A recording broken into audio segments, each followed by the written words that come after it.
এর ভিডিওতে থাকছে এই কয়টা গ্লিটার শেড দিয়ে অনেকগুলো মেকআপ লুক ক্রিয়েট করতে পারবেন। প্রাইস কম বাট প্রোডাক্টের কোয়ালিটি খুব ভালো। প্রাইস ছিল মনে হয় 3200 টাকা, কিন্তু যতটা সহজ ওরা ভিডিওতে দেখাচ্ছিল অতটা মনে হলো যে গ্লু লাগবে না, খুব ইজিলি লেগে যাবে। প্রাইস অনুযায়ী আরেকটু এক্সপেকটেশন ছিল।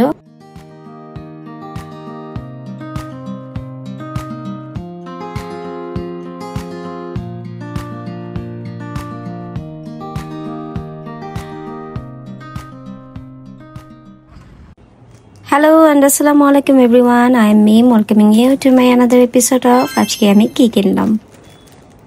তো আমার আজকের ভিডিওতে থাকছে কয়েক রকমের জিনিস, ড্রেস, কসমেটিক্স, কিছু টুকিটাকি ফুড আইটেম যেগুলো আমি অনলাইনে অর্ডার করেছি আসলে। তো এটা একটা ঈদের আগের ড্রেস, মানে ঈদের টাইমে আমি অনলাইন থেকে অর্ডার করি। তো এটা একটা পাকিস্তানি ড্রেস। প্রাইস অনুযায়ী আমার ড্রেসটা খুব একটা ভালো লাগেনি, মানে মোটামুটি সুন্দর, বাট মানে প্রাইস অনুযায়ী আরেকটু এক্সপেকটেশন ছিল। অর্গানজা কাপড়টা যে কোনো ড্রেসের আসলে মানে কেমন যেন ভ্যালু কমিয়ে ফেলে আমার কাছে মনে হয়। তো এমনি ড্রেসের পায়জামার কাপড়টা অনেক ভালো ছিল।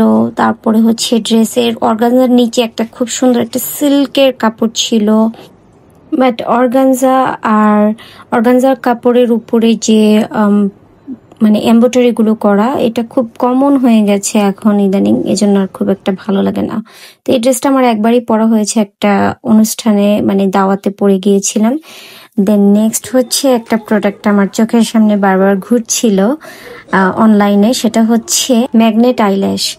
তো ম্যাগনেট আইল্যাশটা দেখে মনে হলো যে গ্লু লাগবে না, খুব ইজিলি লেগে যাবে, ওদের ভিডিওতে যেরকম দেখাচ্ছিল। তো দেখে তো আমি খুবই ইমপ্রেস ছিলাম। আর আমি যেহেতু এটা নিয়ে বারবার একটু আগ্রহ দেখাচ্ছিলাম, তো এই জন্য মনে হয় ফেসবুক আমাকে বারবার বেশি করে মানে এটারই অ্যাড বারবার দেখাচ্ছিল। তো যাই হোক, পরে কিনলাম। কেনার পরে বাসায় এনে দেখতে ভালোই লাগছিল জিনিসটা।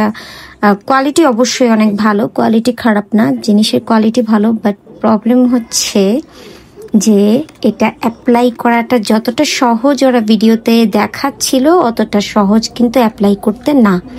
অ্যাপ্লাই করতে গেলে আপনাকে অনেকবার প্র্যাকটিস করতে হবে, অনেক প্র্যাকটিস, এবং ভুল হওয়ার চান্সটা একটু বেশি থাকে। মানে যদি আপনি ঠিক মতো অ্যাপ্লাই করতে না পারেন তাহলে কোনো কাজেই দিবে না। দেন নেক্সট হচ্ছে নিউ মার্কেটের কিছু টুকিটাকি। তো আমার যেহেতু হেয়ার কালার করা, তো আমার একটা পার্পল শ্যাম্পু সবসময় প্রয়োজন হয়। আমি একটা পার্পল শ্যাম্পু অনলাইনে অর্ডার দিয়েছিলাম, প্রাইস ছিল মনে হয় 3200 টাকা, কিন্তু জিনিসটা এসেছিল ফাটা অবস্থায়। তো অনেকগুলো প্রোডাক্ট পড়ে গিয়েছিল। তারপরে হচ্ছে আমি ফোন দিই, ওরা বলছিল যে আমরা অনলাইনে পাঠালে কিছু প্রোডাক্ট লিক হইতেই পারে, তো এটা কোনো ব্যাপার না, আপনি প্রোডাক্ট রেখে দেন। তো আমি যাই হোক, আমি রাখিনি, আমি চলে গেলাম নিউ মার্কেটে যেয়ে আমি পার্পল শ্যাম্পু আরো কম দামে কিনে এনেছি, মানে 3200 কমে এনেছি কিনে। দেন হচ্ছে আমি একটা হেয়ার কালার নিয়েছি, তারপরে ওই সেম দোকান থেকেই আমি আরেকটা গ্রিন হেয়ার কালার নিয়েছি। তারপরে হচ্ছে আমি একটা মেকআপ স্পঞ্জ কিনে নিয়ে এসেছি। মানজির এই স্পঞ্জগুলো কিন্তু খুবই ভালো, খারাপ না। আসলে আপনি মেকআপ করতে জানলে যে কোনো ব্র্যান্ডের প্রোডাক্ট দিয়েই কিন্তু আপনি ভালো একটা মেকআপ বেস বা কোনো কিছু তৈরি করতে পারবেন। দেন নেক্সট হচ্ছে স্ট্রিক্সের একটা হেয়ার সিরাম। আমি অনলাইন থেকে একটা পার্পল শ্যাম্পু আর একটা হেয়ার সিরামই অর্ডার করেছিলাম প্রথমে। তো আমি হেয়ার সিরামটা তাও রাখতে চেয়েছিলাম, পরে ডেলিভারি ম্যান বললো না, যে নিলে দুটোই নিতে হবে, নয়তো ফেরত দিয়ে দেন। তো যার কারণে আমি এখন নিউ মার্কেট থেকেই নিয়ে নিলাম। হেয়ার সিরামটাও কিন্তু অনলাইনে দাম বেশি ছিল, আমি নিউ মার্কেটে যে আরো কমে পেয়েছি। দেন ওই দোকানেই আমি কতগুলো মেকআপ ব্রাশ পাই, যে মেকআপ ব্রাশ গুলো খুবই ভালো, প্রাইস কম বাট প্রোডাক্টের কোয়ালিটি খুব ভালো। নিউ মার্কেটের যে সেকশনটাতে আসলে কসমেটিক্স বা এই পার্লারের আইটেমগুলো সেল করে, সেখানে আমি দেখলাম যে এই 3টা শেপ বাদে তেমন কোনো আহামরি কোনো শেপের ব্রাশ ছিল না, নয়তো আমি আরো কয়েক ধরনের মেকআপ ব্রাশ কিনতাম ওখান থেকে। যাই হোক, তারপরে হচ্ছে আমি 3টা আইশ্যাডো গ্লিটার কিনি। তো এগুলো হচ্ছে আই ম্যাজিকের তিনটার কালারের শেডের নামও আমি দেখিয়ে দিলাম। এই 3টা কালারের শেড কিন্তু অনেক অনেক অনেক কাজে ব্যবহার করা যাবে। মানে আপনার অনেকে আছে না যে আপনাকে বুঝায় যে আইশ্যাডো যে গ্লিটার সেটা হচ্ছে আপনি বিভিন্ন রকমের শেড নেন। আমি আপনাদেরকে সাজেস্ট করব, কেউ যদি এই পর্যন্ত ভিডিওটা দেখে থাকেন, আমি তাদেরকে সাজেস্ট করব যে আপনি নির্দিষ্ট কিছু শেড সিলেক্ট করবেন, যেমন হোয়াইটের মধ্যে কোনো একটা গ্লিটার শেড, গোল্ডেনের ভিতরে কোনো একটা গ্লিটার শেড, দেন হচ্ছে আরেকটা হচ্ছে আপনি পিঙ্ক বা গ্রিনের মধ্যে একটা গ্লিটার শেড রাখতে পারেন। তো আমার মনে হয় বেসিক কয়েকটা কালার যদি আপনার কালেকশনে থাকে তাহলে আপনাকে অনেক বেশি গ্লিটার শেডের দরকার পড়বে না। আপনি এই কয়েকটা গ্লিটার শেড দিয়েই অনেকগুলো মেকআপ লুক ক্রিয়েট করতে পারবেন। আর আই ম্যাজিকের এই গ্লিটার শেডগুলোর একটা প্লাস পয়েন্ট হচ্ছে এই গ্লিটার শেডগুলো দেওয়ার জন্য কোনো রকমের এক্সট্রা গ্লু লাগে না। এটা হাতে আমি যে অ্যাপ্লাই করে দেখালাম, এটা হাতে দেওয়ার সাথে সাথেই কিন্তু খুব সুন্দর করে আপনার স্কিনের সাথে লেগে গিয়েছে, কোনো গ্লু দেওয়া লাগেনি। অনেক কোম্পানির গ্লিটার থাকে যেগুলোর প্রাইসও বেশি, আবার হচ্ছে আপনাকে গ্লিটারটা অ্যাপ্লাই করার জন্য এক্সট্রা করে গ্লু কিনে নিতে হয়। তবে এই গ্লিটারগুলোতে কিন্তু এক ফোঁটাও আপনার গ্লু ইউজ করা লাগে না। তো আমার এর আগে আরেকটা শেড কেনা ছিল আই ম্যাজিকের, সেই শেডটার নাম হচ্ছে P8, কাইন্ড অফ একটু পার্পেল আর অন্যান্য পিঙ্ক এগুলো কালারের মিক্সচারে একটা শেড। তো P7, P8, P9 আর P2 এই 4টা কালার আমার কাছে আছে। এই 4টা কালার দিয়ে আপনি অনেক রকমের আইশ্যাডো ক্রিয়েট করতে পারবেন, আই লুক আর কি। আচ্ছা যাই হোক, তো এটা হচ্ছে একটা অর্গানাইজার বক্স। এগুলো হচ্ছে ফুটপাতেই মানে সেল করছিল, তো দেখে ভাবলাম যে একটা অর্গানাইজার বক্স নেই। এই বক্সটাতে বেসিক্যালি আমি রাখবো হচ্ছে আমার যত হেয়ার ক্লজগুলো আছে, মানে কাটা যেটাকে বলি আমি, হেয়ার কাটা, চুলের কাটা, তো ওইটা হচ্ছে রাখবো। কারণ আমার চুলের কাটা এদিক ওদিক পড়ে থাকে, যার কারণে আমি কাজের সময় যখন চুল বাঁধতে যাই তখন হেয়ার কাটাটা পাই না। আর এটা হচ্ছে আরেকটা অর্গানাইজার বক্স। এখানে আমি চাচ্ছিলাম যে আমার ছোট ছোট যে ইয়াররিংগুলো আছে ওইটা অর্গানাইজ করে রাখবো। তো এই ছিল ওই দিনকার আমার টুকিটাকি কিছু শপিং নিউ মার্কেট থেকে। যারা এই টাইপের আইটেমগুলো কিনতে চান তাদেরকে আমি সাজেস্ট করব যে আপনার নিউ মার্কেটে যে প্লেন মসজিদ আছে ওই প্লেন মসজিদের পাশে যে কসমেটিক্স এর মার্কেটটা, ওই জায়গাটা ভিজিট করবেন। ওই জায়গাটাতে আপনি অনলাইনে থেকে কম প্রাইসে প্রোডাক্ট পাবেন। দেন নেক্সট আরেকটা দিন আমি আরেকটা অনলাইন পেজ থেকে টুকিটাকি কিছু কসমেটিক্স কিনি। এটা আসলে বেসিক্যালি ছিল হচ্ছে খুব বাজেট ফ্রেন্ডলি যত কসমেটিক্স আছে সেটার একটা পেজ। তো আমি দেখতে দেখতে কেন যেন কিনে ফেললাম। যাই হোক, তো এটা ছিল একটা ব্লাশ প্লাস হচ্ছে লিপ টিন্ট টাইপের একটা প্রোডাক্ট। আমি পিকচারে দেখে ভাবছিলাম যে একটু সাইজে মনে হয় বড় হবে, তবে দিয়েছে অনেক পিচ্ছু একটা প্রোডাক্ট, অনেক কম প্রোডাক্ট এটার ভিতর। এটা খারাপ না, পিগমেন্টেশনটা খারাপ না, ভালোই আছে। বাট নেক্সট টাইম আমি কখনো এই প্রোডাক্টটা কিনবো না, কারণ কিছু প্রোডাক্ট থাকে যেটা বারবার কিনতে মন চায়, যে কারণ জিনিসের কোয়ালিটি অনেক ভালো থাকে, আর কিছু প্রোডাক্ট থাকে ওয়ান টাইমের জন্যই। তো নেক্সট হচ্ছে 2টা লিপ গ্লস পিঙ্ক ফ্ল্যাশের। তো আমি দেখতে চাচ্ছিলাম যে এই বাজেট ফ্রেন্ডলি যে আইটেমগুলো হয় এগুলো কিরকম টাইপের হয়, কারণ পিকচারে দেখে ভালোই লাগছিল। আর আসলে আমি কেন জানি এই পেজটা থেকে আইটেম কিনলাম আমি নিজেও জানি না। মানে হঠাৎ হঠাৎ হয় কি যে প্রয়োজনীয় জিনিস কিনি না, কিন্তু অপ্রয়োজনীয় জিনিস হুট করে অর্ডার দিয়ে বসে থাকি। তো যাই হোক, আমার যেটা কালার যে শেডটা ওইটা খুব একটা ভালো লাগেনি, কিন্তু লিপ গ্লসটা এই যে একদম ট্রান্সপারেন্ট যে গ্লসটা সেটা ভালো, এটা আমার কাছে ভালো লেগেছে এই প্রোডাক্টটা। এটা হয়তো আমি আরেকবার সেকেন্ড টাইম কিনলে কিনতে পারি। যদি অন্য কোনো ভালো লিপ গ্লস আমি না পাই তাহলে হয়তো কিনবো।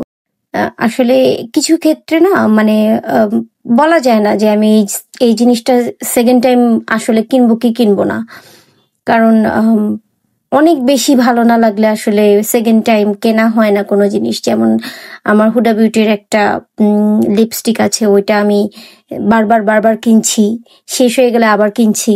তারপরে হচ্ছে মেবলিনের একটা লিপস্টিক শেড আছে, সেই শেডটাও আমি মনে হয় এর মধ্যে 3টা কিনে ফেলেছি, কারণ এটা ভালো লেগেছিল।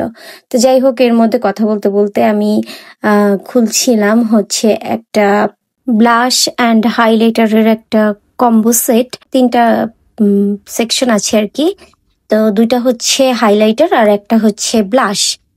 তো এটার কোয়ালিটি মোটামুটি, মানে খুব বেশি ভালো না, খুব বেশি খারাপও না, এরকম। তো ব্লাশটার কালারটা আমার সাথে মনে হয় যায় না, শুধু শুধু কিনেছি। আমি মানে পচতাচ্ছি আমি কেন কিনলাম, জানি না। আচ্ছা, যাই হোক, এমনটা হয় আসলে সব সময়, সব পারচেজই যে আপনার সুপার ডুপার লাইকেবল হবে অলওয়েজ, এরকম হয় না। তো মাঝে মধ্যে আমরা ভুলবশত অনেক অযথা জিনিসও কিনে ফেলি। যাই হোক, মিস লারার এই হাইলাইটার সেটটা বাজেট ফ্রেন্ডলি, কারো ভালো লাগলে নেওয়া যেতে পারে। দেন নেক্সট হচ্ছে আরেকটা ব্লাশ। এটা হচ্ছে পিঙ্ক ফ্ল্যাশের একটা ব্লাশ। এটার কোয়ালিটিটা খুব একটা খারাপ না, এটা আমার কাছে বেশ ভালোই লেগেছে। এটার রেগুলার ইউজ করার জন্য বেশ ভালো হবে। কালার আর পিগমেন্টেশনটা ভালোই। আমি যেহেতু প্রতিদিন যখন বাসা থেকে বের হই তখন একটু করে ব্লাশ দিতে পছন্দ করি। তো আমার রেগুলার ইউজের জন্য আমার মনে হয় আমি এই ব্লাশটা বারবার ইউজ করব, কারণ প্রতিদিন যখন আমি বাসা থেকে বের হই তখন তো আর ফাউন্ডেশন ইউজ করি না। তো তখন আমি হালকা পিগমেন্টেশনের একটা ব্লাশই ব্যবহার করতে স্বাচ্ছন্দ্য বোধ করব। আমি এখনো এটা কোনো ফাউন্ডেশনের উপরে অ্যাপ্লাই করে দেখিনি, তাহলে বুঝতে পারবো যে এটার অ্যাকচুয়াল পিগমেন্টেশনটা কেমন বা কেমন লাগে তখন। দেন নেক্সট হচ্ছে একটা আইব্রো পেন্সিল ফ্লোরমারের। এটা অনেক বাজেট ফ্রেন্ডলি, মানে অ্যারাউন্ড 100 টাকার। তো এত কম দামে আইব্রো পেন্সিল আমি কখনো ইউজ করিনি। তো আমি সবসময় অ্যালেক্স অ্যালভিনের যে আইব্রো পেন্সিলটা আছে ওইটা ইউজ করি। এবার একটু কম দামিটা নিয়ে দেখলাম কেমন, বাট সত্যি বলতে ওই ভালো যে আইব্রো পেন্সিলগুলোর যে পিগমেন্টেশনটা থাকে ওইটা এটার ভিতরে নাই। এটা খুব একটা ভালো একটা পারচেজ হয়নি। আমার মনে হয় এই সবগুলো আইটেমের মধ্যে মাত্র 2টা প্রোডাক্ট আমার পছন্দ হয়েছে। এই প্রোডাক্টটাও খারাপ না, এখন যেটা অ্যাপ্লাই করে দেখছিলাম, মানে কেনার পরে আমি একটু অ্যাপ্লাই করে দেখছিলাম। আমি প্রথম দিকে একটু বেশি করে দিয়েছিলাম, কিন্তু এটা অল্পতেই আসলে খুব ভালো একটা পিঙ্ক শেড চলে আসে। বেশি দিলে কিন্তু এরকম ক্লাউনের মতো অনেক পিঙ্ক হয়ে যাবে আপনার পুরো গাল। এই জন্যই আমি বাসাতেই আগে ট্রাই করে দেখছিলাম যে কতটুকু দিলে ভালো হবে। আমি একে একে সবগুলো প্রোডাক্ট ট্রাই করে দেখছিলাম। তো আমি খুব একটা স্যাটিসফাইড না আসলে এই আইটেমগুলো কিনে। দেন নেক্সট আমি একটা ট্রাইপড অর্ডার করি। এটা একটা বাজেট ফ্রেন্ডলি ট্রাইপড, কাজ আমি আমার দামি ট্রাইপডটা মালয়েশিয়াতে হারিয়ে এসেছি। তো এটাই আমার লাস্ট ডে ছিল ওই ট্রাইপডটা। আমি মাঝে মধ্যে পিকচারে দেখি আর ভাবি যে এই টাইমটা তো এটা আমার হাতে ছিল, পরে আমি হারাই ফেলছি। তো যাই হোক, আমার খুব আফসোস, কারণ আমরা এবার যখন একটা বড় একটা ট্যুরে যাই, ট্যুরে যাওয়ার সময় আমি একবারই বলেছিলাম আমার হাজবেন্ডকে যে আমাদের একটা ট্রাইপড দরকার, কারণ আমরা যখন ফ্যামিলি একসাথে ছবি তুলবো তখন আমাদেরকে কে ছবি তুলে দিবে বিদেশে। তো ও একবার বলাতেই ও আমাকে অনেক দামি একটা ট্রাইপড কিনে এনে দেয়, কিন্তু আমরা ভুলবশত মালয়েশিয়াতে সেটা ফেলে এসে পড়ি।